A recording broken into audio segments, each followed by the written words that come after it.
10h30 é o programa do Povo até meio-dia. Agora é o momento, né, em que a gente traz aqui sempre um convidado, uma convidada. E hoje é dia e hora dela, da querida Lidiana Beltrame. Ela que é advogada e especialista em Direito da Família e Sucessões. Bom dia, doutora Lidiana, tudo bem com você? Bom dia, Lu. Bom dia a todos os nossos ouvintes. É um prazer estar aqui com vocês novamente nessa manhã de terça-feira. Gostosa manhã de terça-feira. Pois é, né, doutora Lidiana? São 10h31. Esses últimos dias aí, né, a galerinha ficou meio que, entre aspas, empolvorosa nas redes sociais, para quem gosta de acompanhar as fofocas, né, dos famosos aí, tudo que acontece no mundo dos famosos, né? E a gente vai falar um pouquinho aqui hoje, né, sobre um término, né, amoroso, ele gera consequências jurídicas? Aí a gente está falando, gente, dentro daquele caso, né, Virgínia e Vini Júnior. Vamos entender agora com a doutora Lidiana Beltrame o que isso ensina pra gente, né, pra nossa vida, porque muito se especulou, né, gastos dela indo lá para a Europa, não é isso? Para visitar, para ficar com ele e tal, aquela coisa toda. Enfim, vamos entender um pouquinho mais sobre essa história, né, doutora Lidiana? Um término de relacionamento sempre gera consequências jurídicas? Pois é, Lu, o pessoal tá assim, né, em cima dessa fofoca, porque casou de ser próximo à data da escalação dos convocados da Copa ainda, né, que foi ontem. Foi ontem. Então foi assim, há poucos dias antes, muitas pessoas falavam que a Virgínia não ia terminar com o Vini Júnior por causa disso, que ela queria ali uma certa mídia, mas o que a gente sabe que foi veiculado é que ela terminou, segundo as informações, por uma suposta traição, né? E aí a gente vem entender um pouco sobre essa questão do relacionamento entre a Virgínia e o Vini Júnior. Então você perguntou, né? Um relacionamento ele vai ter consequências jurídicas quando ele termina?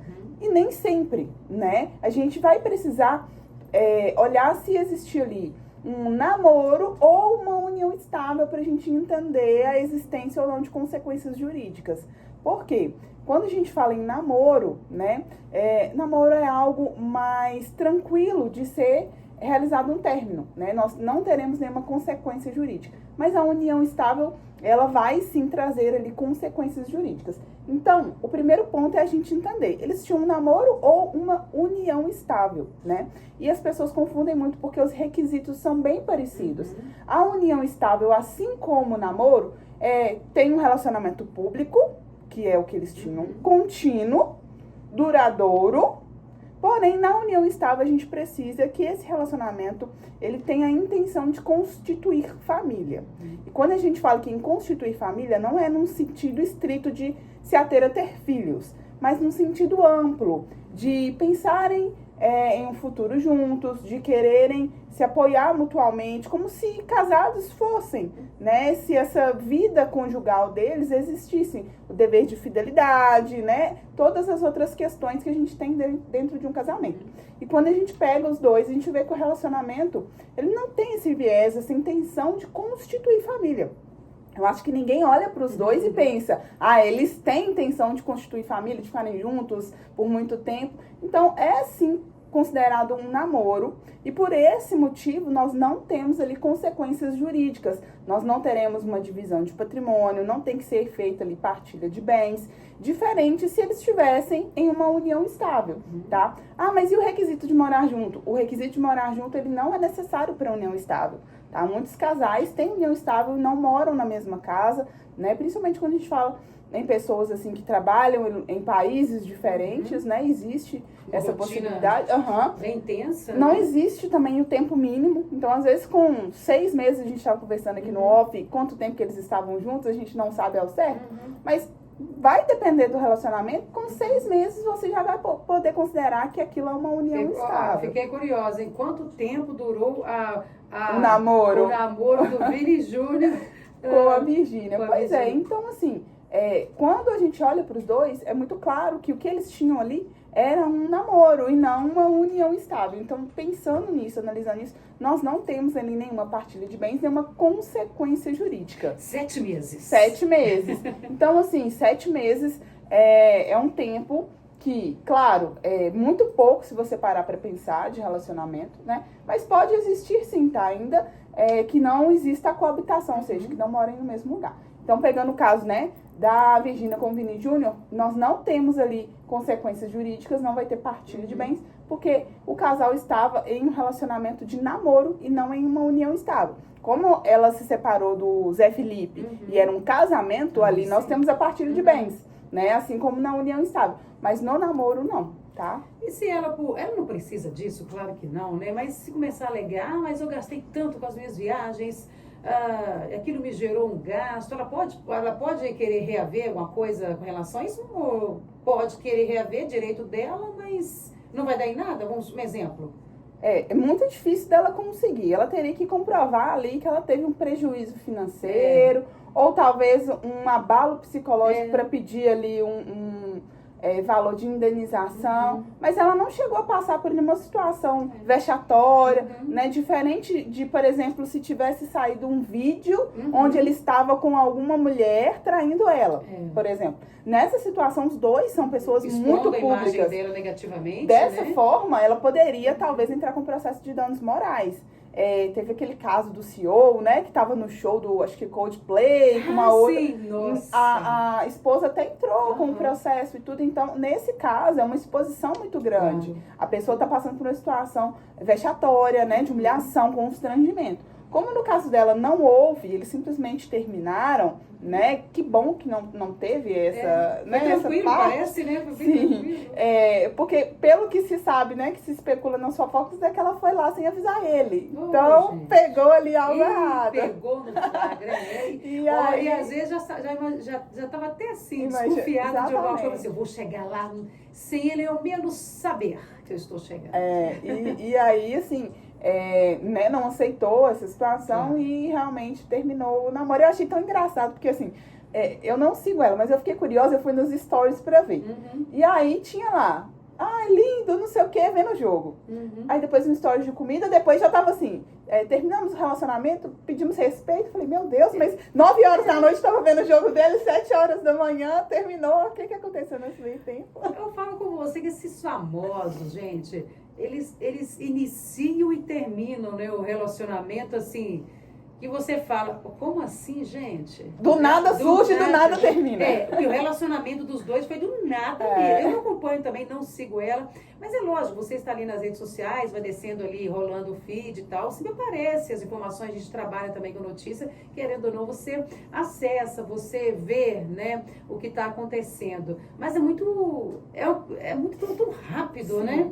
Parece que é muito intenso. E ela, no outro dia, eu vi um vídeo, ela já malhando e falando, já tá tudo bem, tipo assim, né? Não disse isso, vida mas... que segue. Vida que segue, tô pronta pra outra. Tá certo. Tá certo, não vamos ficar chorando leite derramado. É isso aí.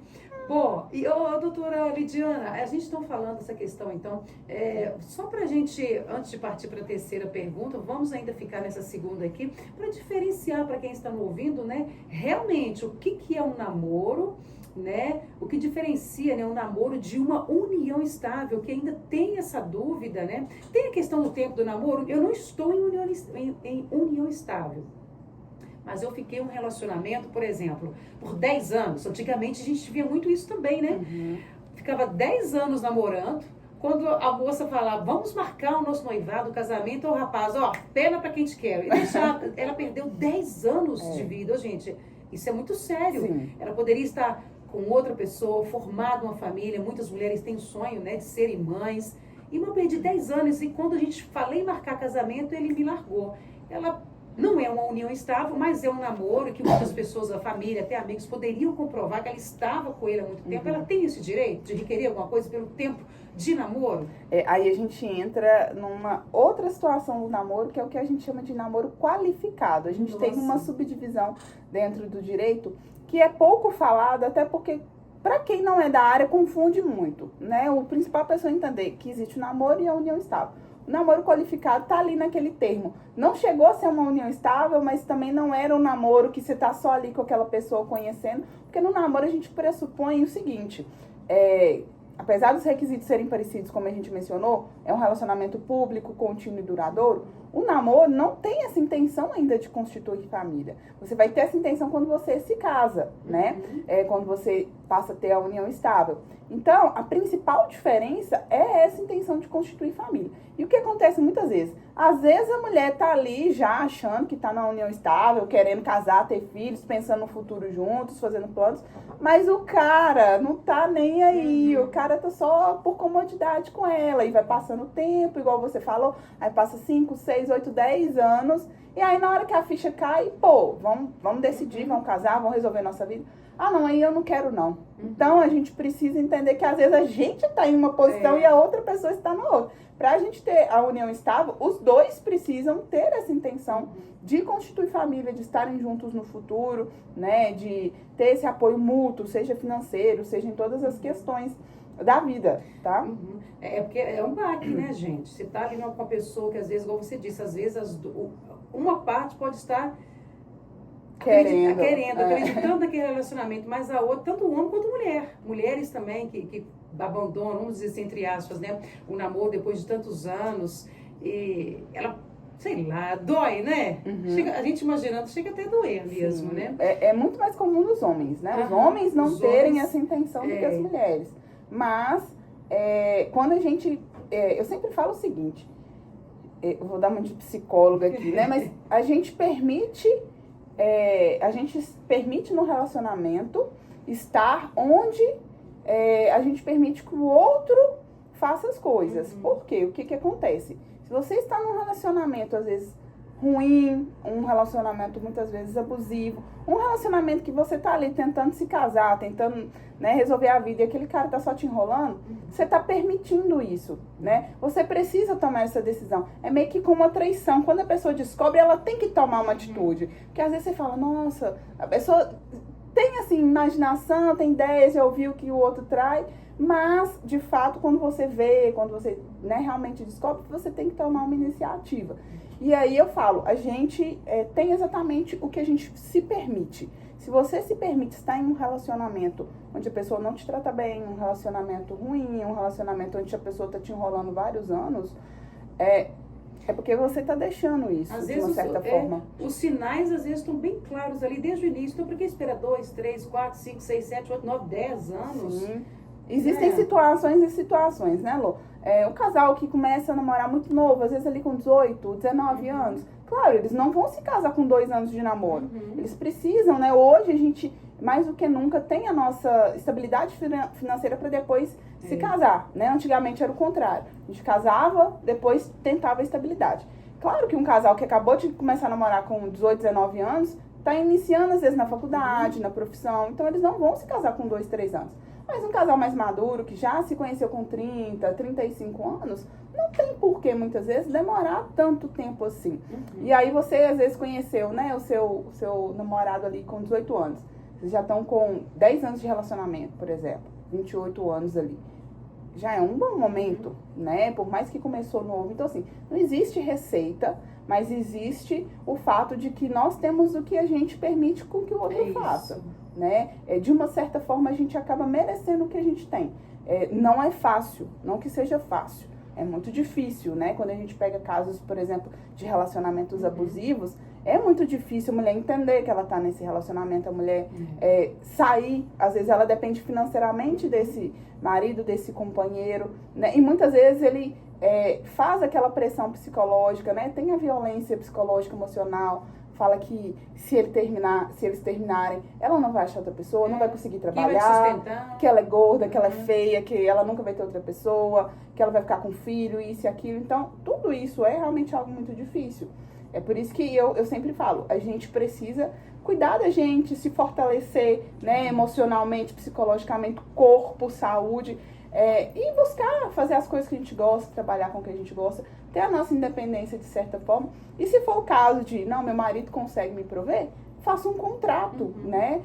Eu sempre falo que é muito válido, ou quando você vai casar, fazer um pacto antinupcial, ou dentro ali do casamento já criar um contratinho, fazer uma regra. Olha, não, tudo bem, então você vai bancar a casa, mas você vai me dar um salário. Porque eu não vou ter que ficar te pedindo dinheiro para comprar uma calcinha. As pequenas coisas, né? As coisas... Exatamente, faça isso. As pessoas têm muito medo de conversar sobre essas questões, principalmente que envolve dinheiro. Mas o outro vai achar que eu tô pensando só no dinheiro. Gente, mas o dinheiro, ele é importante. Óbvio, ele não é a única coisa. O amor não é importante, o amor é muito importante, mas amor sem dinheiro, gente, Não dá, né, infelizmente, gente? uma hora ele não vai conseguir se sustentar. Então faça um contrato. Não, tudo bem, você vai bancar a casa, mas eu vou ter o meu salário fixo aqui. Você vai me passar tanto por mês, além do que você já paga pela casa. Ela pode aí já pagar o seu INSS, garantir uma Exatamente. Né? Que muitos não fazem, comprar né? coisas para casa, para os filhos, com dinheiro, sem ter que ficar pedindo satisfação de tudo. Tá? Então, assim, isso é algo que pode ser conversado e trabalhado. E não pensem que falar sobre dinheiro é porque você não ama, pelo contrário. Porque a gente precisa falar sobre isso justamente porque ama. É porque os homens têm que entender também. Vamos pensar, doutora Lidiana, a mulher, antes de você se casar com ela, o pai a sustentava. O pai cuidava, pagava um plano de saúde para aquela filha, enfim, cuidava dela. Se você se casou, independente dela trabalhar ou não, é o mínimo que um homem também deve fazer para sua mulher, cuidar dela, né, doutora Lidiana? Eu falo que... mas como assim, né, gente? O meu pai me ensinou o seguinte, minha filha não pode sair de casa para ir morar num lugar pior do que ela tem aqui. Eu sempre ouço isso. Meu pai sempre falou isso comigo, né? Ele sempre me estimulou muito a trabalhar, ter minha profissão, ser independente. Ele sempre falava, não dependa de ninguém, nem de homem, nem dos seus pais. Porque você precisa, um dia seus pais vão falecer, eu vou falecer, sua mãe vai falecer. E um marido, você não sabe o que vai acontecer. Então, seja independente, trabalha, tenha as suas coisas. E para você casar, pense sempre que você tem que ir para um lugar, no mínimo, que você vai ter as mesmas condições do que você tem aqui em casa. Então isso é de fato muito importante. Todos os pais deveriam aconselhar seus filhos dessa mesma maneira, sabe, gente? Então, homens, vocês vão retirar as meninas do convívio dos seus pais que cuidam, às vezes com dificuldade, mas lutam para que suas filhas, seus filhos, né, estejam bem. O mínimo que você deve fazer quando você se casa é cuidar da sua mulher. Deixar ela bonita, pagar as contas sim, claro, né? Com tudo também ali dentro da ordem, né, doutora? Também sem esbanjo, né? Daqui a pouco vem filhos, enfim. Mas assim, cuide da sua esposa, né? É fazer o mínimo, não precisa de fazer nada exagerado, né? Mas o mínimo, um respeito, né? Uma atenção, um carinho. A mulher poder, às vezes, no salão fazer uma unha. Uma unha, o cabelo, cuidar, né? gente. Então isso reverte pro próprio marido, né? O marido vai ter uma esposa bonita, arrumada, cheirosa. E feliz, tá? Que é o principal, né? Porque não adianta você estar num casamento infeliz, né? Aí vem ali todas aquelas consequências que a gente sabe, a autoestima fica baixa, o zelo deixa de acontecer, o carinho ele vai se perdendo, o respeito ele se perde também. E muitas vezes esse casamento chega ao fim, né? Às vezes, muitos casamentos podem chegar ao fim por causa disso mesmo, né, doutora? Umas coisas simples, um detalhe que escapuliu ali e com o tempo, né, foi só alimentando aquilo que já não estava legal. É porque o casamento, gente, é uma conquista diária, né? Você está junto, a união está, você está com a pessoa, você não conhece a pessoa e ela fica igual pro resto da vida. A gente envelhece, a gente tem experiências e muda de opinião, a gente vai divergir. Então, você está com uma pessoa, né? Eu tô com meu marido há 16 anos. Quando eu conheci ele, eu era uma pessoa. Hoje eu sou outra pessoa. Né? Eu era uma menina, hoje eu sou uma mulher. É totalmente diferente. A minha cabeça mudou, meu pensamento mudou em muita coisa. E ele também, da mesma forma. Né? A gente amadurece, a gente entende certas coisas que quando a gente é jovem a gente não entende, né? E é um trabalho de todo dia você... um crescimento juntos, sim, né? Você se dedicar ao outro, você querer estar junto ao outro, ter sempre esse respeito. Porque eu falo que tudo tem que andar em sintonia. Claro que o cenário ideal era financeiro bacana, amor bacana, tudo tranquilo. A gente não tem isso sempre. Mas a gente precisa fazer um contrapeso, né? Quando um financeiro às vezes não estiver bom, você melhora ali na sua atenção, no seu carinho. Quando o carinho às vezes está um pouco, não está podendo dar atenção, está trabalhando demais, aumenta ali no financeiro, a gente vai fazendo os contrapontos, mantendo sempre o respeito, né? O carinho, a admiração. Porque se isso acaba, aí realmente o relacionamento acaba. Eu falo que eu sou uma advogada de família que não gosta de fazer divórcio. Às vezes eu chego lá no escritório, mas realmente vocês estão decididos, né? Sim, doutora, não vai voltar, não? Porque também tem isso, né? A gente entra com o processo, passa 2 meses, voltou. É verdade. E aí a gente tem que encerrar o processo e pedir o arquivamento. Nossa, pois é. Pois é, doutora, para evitar, né, a união estável, não sei nem se a gente passou por essa, acho que não. Para evitar união estável, pode ser feito alguma coisa? Então, o que acontece? Hoje a gente está utilizando um instrumento que se chama contrato de namoro. O contrato de namoro é um contrato que o casal faz. Nesse contrato, ele informa que eles não têm intenção de ter uma união estável, tá? Eles têm intenção só de estar em um namoro. Porém, é claro, como que tudo depende, esse contrato ele pode ser relativizado, afastado em determinadas situações específicas, onde se comprovar que mesmo que existisse esse contrato, a união estável ela existia ali naquele relacionamento. Mas para você comprovar isso fica muito mais difícil, né? Então é uma forma que nós estamos utilizando muito para tentar resguardar os casais, que às vezes falam assim, olha, nós até vamos morar juntos, mas eu não quero inicialmente ter essa união estável, não. A gente vê muito exemplo, inclusive, de jovens que saem para estudar fora e namoram e optam por, vamos alugar um apartamento, nós dois vamos morar lá, vamos economizar tendo aluguel juntos e tal. E aí é interessante esse contrato, né? Sim. Que às vezes fica lá 5, 6 anos juntos, mas aí por algum motivo finalizou o namoro, terminou, e esse contrato dá esse respaldo, né? Que não era uma união estável. Exatamente. Interessante. A gente consta nesse documento que a intenção é simplesmente ficar em um relacionamento amoroso, mas no aspecto do namoro, sem consequências patrimoniais ali da união estável. Bom, nem eu sabia que tinha esse recurso. Depois a gente pode pegar um dia só para falar sobre contrato de namoro, que é um tema muito interessante. Muito interessante, tá muito bom. E a diferença, doutora Lidiana, financeira entre o casal e esse PEG, hein? Interfere nos direitos após o término? Então, quando a gente fala no namoro, não existe nenhuma interferência. É o que a gente conversou da Virgínia. Você falou assim, mas e as idas dela pra lá e tal? Não tem interferência nenhuma. Quando a gente pega pra união estável, aí sim a gente tem que analisar a situação para ver se vai ter um desequilíbrio ali. Às vezes a pessoa até tem a renda dela. Vamos pegar um exemplo aqui. Uma influenciadora que namora um jogador de futebol. Vamos supor que a Virgínia não tivesse tanto dinheiro quanto ela tem. Fosse uma influenciadora iniciante, tivesse poucos seguidores ali, ela seria pouco conhecida, então ela não ganharia tanto. Mas ela já estava namorando ali há mais tempo, aquilo virou uma união estável, muitas coisas ele pagava para ela. Nesse caso, a gente pode pedir ali uma compensação por um determinado tempo, tá? Mas sempre lembrando que é na união estável. No namoro nunca vamos ter isso. União estável ou casamento, né? Então você que está aí nos ouvindo, namorando, já batendo quase 10, 15 anos. Eu conheci uma pessoa que namorou 14 anos, mas casou, tá? Eles namoraram 14 anos. Tá casado ainda? Tá casado, ele tem um filhinho. Mas assim... isso é raro, né, doutora Lidiana? Sim. Então fica esperto. Às vezes namora 5, 6, 7, 8, 9, 10, quando acordou pro casamento, já não quer mais, está terminando, não tem esses anos que você perdeu aí, você pode até tentar, né, doutora? Mas financeiramente não vai ter como, vamos dizer assim, adquirir nada. Né? Assim, pode até pleitear, tentar, que é direito da pessoa buscar justiça e, né, tentar, né, doutora? Mas como você está nos explicando aqui, não tem, né?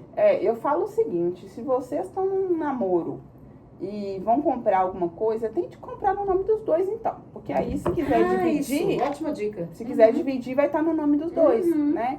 Doutor, me veio até uma pergunta aqui agora. Realmente, isso é importantíssimo falar aqui. Que muitos casais, ainda no namoro, vão adquirindo bens, naquele plano de casar, daqui tantos anos. Comprar apartamento só no nome do homem. Junto. Isso. E aí, como que fica depois para requerer isso aí, uma parte daquele... Boa dica para você que está ouvindo. Continua, então, doutora Lidiana, fazer isso juntos, nos dois, no nome dos dois. Exatamente. Às vezes o casal tá ali, ó.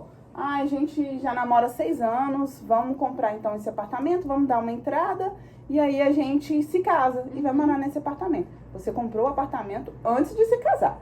Só que só comprou no nome do seu namorado, do seu noivo ali. Vocês até então não são casados. Se depois do casamento vocês forem separar, no documento só vai estar o nome dele e ele vai estar como solteiro. Então, ou vocês fazem um contrato entre, né, vocês, falando que vocês estão ali em união estável, essa escritura pública no cartório, reconhecendo a união estável, e compra. Aí pode comprar só em nome de um, porque a união estável vai resguardar, vai ter os efeitos ali patrimoniais. Ou já compra em nome dos dois, como os dois solteiros, mas que 50% é de um e 50% é do outro em condomínio.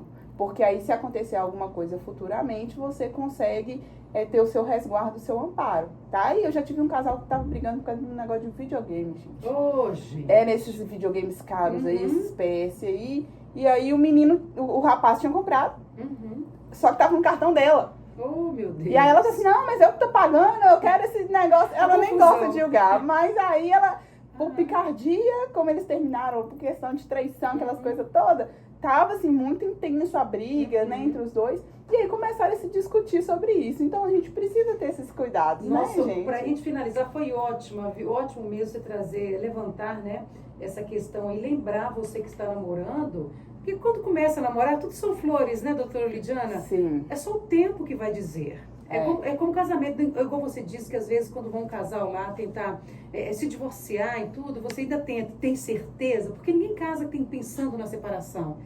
Todos, acredito, casam pensando o quê? Para uma união duradoura, formar uma família e até assim, até o final, né? Mas nem sempre isso acontece. Então esse respaldo desde o namoro, e isso que namoro é realmente muito tempo, gente. E a gente precisa entender, Lu, que para se ter, eventualmente, uma união estável e um casamento, o namoro precisa existir. Precisa existir. Você já não começa tendo uma união estável. Se eu conheci uma pessoa hoje, eu vou começar a ter por um namoro. A gente está se conhecendo, né? Primeiro mês, o segundo mês, então início de conhecimento.